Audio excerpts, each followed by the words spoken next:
Hi guys, today's topic is on constructivism.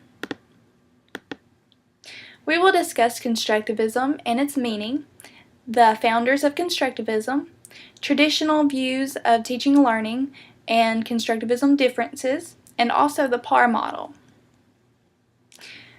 Let's start. What exactly is constructivism? In short, constructivism is a theory about how people learn. Constructivism, what does it say? Constructivism says that people construct their own understanding and knowledge of the world through experiencing things and reflecting back on those experiences. The faces behind constructivism, the foundation theorist. The two main foundation theorists behind constructivism is Jean Piaget and John Dewey. There are others that is associated with constructivism, but these are the main two men. And that is because constructivism was derived from progressivism. Let's take a look at some differences between the constructivist classroom versus the traditional classroom. To start, constructivism is more student-centered and learner-centered, whereas traditional is teacher-centered. Let's take a look at the differences in the curriculum between the two. Constructivism focuses on the big concepts, whereas traditional focuses on the basic skills.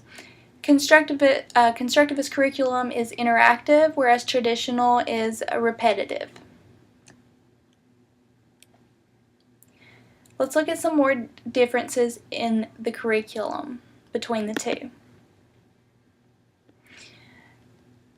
Strict adherence to fixed curriculum is highly valued in the traditional setting, whereas pursuit of student questions and interests are valued in the constructivist setting. Differences in how students are viewed. In the traditional classroom, traditional setting, students are viewed as recipients of knowledge. Whereas in the constructivist setting, students are viewed as people and human beings that construct their own knowledge. Not necessarily, they don't believe that it is driven into them. They believe that they construct their own knowledge based on their past experiences. Differences in how the students work. Students work primarily in groups in a constructivist setting, whereas in a traditional setting, students work primarily alone. In constructivism, student work is more group-centered, such as group projects and group discussions, and they really value authentic work. Differences in the teacher roles between constructivism and the traditional setting. Teachers' roles in constructivism, they're interactive and rooted in negotiation, rather in the traditional setting, teachers' roles are directive and rooted in authority. Teachers in constructivism are more of a facilitator and guide. Differences in assessment between the two. Assessment in constructivism includes student works, observations, and points of view, as well as tests. In constructivism, process is just as important as the product. Whereas in the traditional setting, assessment is through testing and correct answers. Let's take a look at the PAR model. What exactly is it? The PAR model can be described as a constructivist lesson structure. The P stands for present, the A stands for apply, and the R stands for review. Let's take a look at the present, the P. Learning goals are explained, new material is presented, and learning is checked in progress.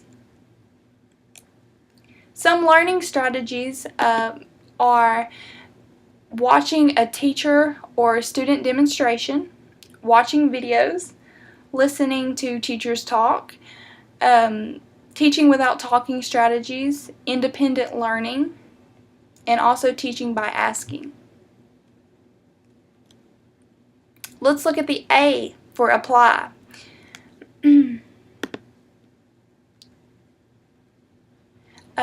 Apply is basically students are given tasks that require them to apply the knowledge, skills, and theories that they have been presented. It involves problem solving, making decisions, and creating things such as mind maps or posters. And the learning strategies are case studies, group discussions, discussions to develop an argument or answer a question, and critical evaluation of exemplars.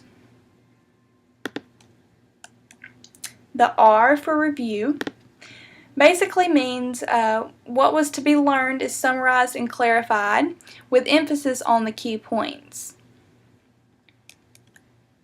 The learning strategies are question and answer, ask, don't tell, create a mind map or poster that summarize the key points that were presented and applied, advanced organizers, reviews at the beginning or at the end of the lesson, and it can also be a quiz or a test.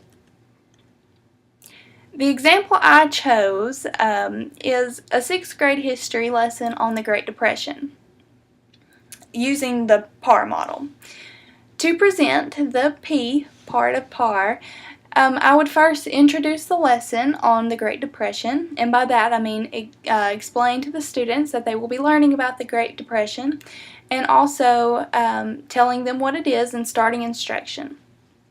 After instruction on the Great Depression, we would watch a short video, probably around 5 to 10 minutes long. That's just depending on whatever video it was, that talked a little more in depth about the Great Depression.